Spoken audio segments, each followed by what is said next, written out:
gente começou a nossa edição aqui do 360 trazendo alguns pontos de atenção importantes. Tem mais, aqui tem mais alguns pontos que a gente vai colocar aqui numa nova arte aqui para destacar aqui. O primeiro deles, a gente já falou bastante, principalmente com o Antônio Lavareda, sociólogo, cientista político, maior especialista em eleições do Brasil e meu honrado parceiro aqui, a honra é minha, na verdade, tê-lo como parceiro no índice CNN. A força da reeleição, isso continua nessas eleições. Os prefeitos claramente tem vantagem na disputa contra os seus opositores, no sentido de que quem disputa o cargo, quem disputa a eleição ocupando o cargo já de prefeito, tem uma chance muito mais alta de reeleição. Isso vai se ver nas capitais. O que a gente tem visto, inclusive, é prefeitos que foram eleitos lá em 2020, não só vão ser reeleitos, como vão ser reeleitos com uma força ainda maior. É a situação do Recife com João Campos, por exemplo, que teve um segundo turno duríssimo com a prima dele, Marília Reis, e este ano está ganhando de lavada, deve levar em primeiro turno como um dos campeões de votos no Brasil. É o caso do Dr. Furlan em Macapá. O senador Davi Alcolumbre nem resolveu lançar adversário contra o prefeito. Bruno Reis de Salvador, tampouco ele, a gente chegou a ver na reportagem, a Camila Tícia contou que ele nem foi ao debate ontem, porque justamente está como favorito. E aí eu já acabei emendando justamente o segundo ponto, esses nomes que estão disputando aí o posto de serem campeões de votos, porque aqui a gente está falando de votações, gente, que levando em conta os votos válidos, podem superar os 70% ou 80%. Imagina numa cidade, 3 em cada 4 pessoas que escolheram um candidato escolher um prefeito. É essa a situação que alguns deles estão vivendo. Vamos olhar também para os apadrinhados dos governadores. Claro que aqui a menção primeira que todo mundo deve se imaginar é Ricardo Nunes, prefeito de São Paulo, e a relação dele com o governador Tarcísio de Freitas, do Republicanos.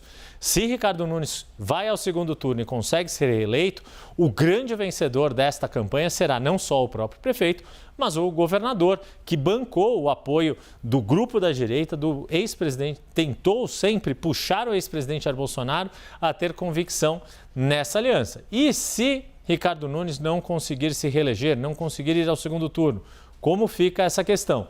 Na capital isso vai ter um impacto grande para a imagem de Tarcísio, mas é preciso olhar todos os outros municípios do interior de São Paulo. E aí, nisso, o governador construiu alianças razoavelmente bem feitas. Mas não só ele. O que vai acontecer no Rio de Janeiro? O governador Cláudio Castro tem um candidato dele na capital, Alexandre Ramagem, do PL. Em Minas Gerais, o Novo de Romeu Zema está apoiando Mauro Tramonte, do Republicanos, indicou a candidata a vice da chapa. Mauro Tramonte estava aparentemente indo bem, só que como está naquela situação que a gente trouxe de empate triplo, será que ele vai de fato ir ao segundo turno ou não? Muita gente tem reclamado, inclusive, de que o governador, com essa indefinição, acabou olhando mais para o interior do que para a própria capital. E a gente pode estender essa situação para vários outros estados. É o caso de Goiás. Ronaldo Caiado, que tem pretensões de candidatura presidencial, ele está apoiando o Sandro Mabel em Goiânia, que é um dos candidatos que tem chance de chegar ao segundo turno. O Pedro Venceslau mencionou a deputada Adriana Corsi, do PT, o senador Vanderlan Cardoso está lá e o deputado Fred Rodrigues, do PL, está em ascensão lá em Goiânia. Pode ser que o aliado de Jair Bolsonaro é que surpreenda nesse caminho. Vamos olhar também a questão do desempenho feminino nas capitais. Sempre se fala muito disso e aí com a ajuda do Vinícius Alves, cientista político, diretor do IPESP Analítica e toda a equipe que é comandada por Antônio Lavareda, lá em 2020 só uma mulher foi eleita prefeita em 26 capitais, que foi Cíntia Ribeiro da cidade de Palmas, em Tocantins. Tocantins que não tinha 2 turnos, era ainda uma cidade com menos de 200 mil eleitores. A partir dessa eleição, ela tem mais de 200 mil eleitores e pode ter segundo turno. O ponto positivo aqui é que este ano algumas cidades, mais do que uma capital, podem eleger mulheres. É o caso de Campo Grande, que tem está atualmente governada por uma prefeita, que era a vice-prefeita, Adriene Lopes. Ela está ali na disputa por uma vaga no segundo turno com outra mulher, a ex-deputada Rose Modesto, e o deputado Beto Pereira. Em Aracaju, tem 3 mulheres disputando e 2 estão na frente. Emília Correia, do PL, e Andra Moura, do União Brasil.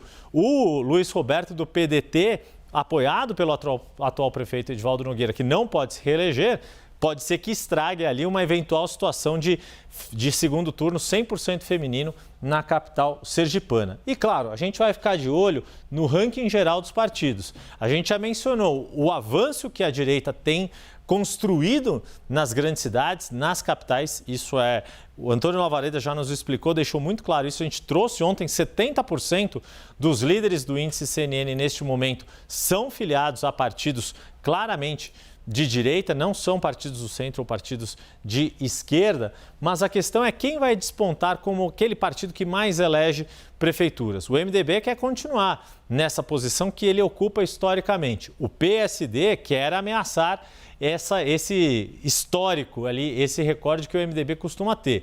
O próprio PP tem subido constantemente nas últimas eleições e o União Brasil este ano, fruto da fusão entre PSL e DEM, tem despontado com um número bastante significativo nas capitais, nas grandes cidades, mas também pode surpreender nesses municípios que se resolvem em turno único. É claro que também a gente vai ficar de olho no desempenho do PL, que tem inegavelmente um crescimento muito forte pela atração que não só o ex-presidente Jair Bolsonaro, mas o tamanho do fundo partidário eleitoral e o tempo de propaganda que o PL tem a oferecer aos seus candidatos acabou sendo um polo muito forte de atração.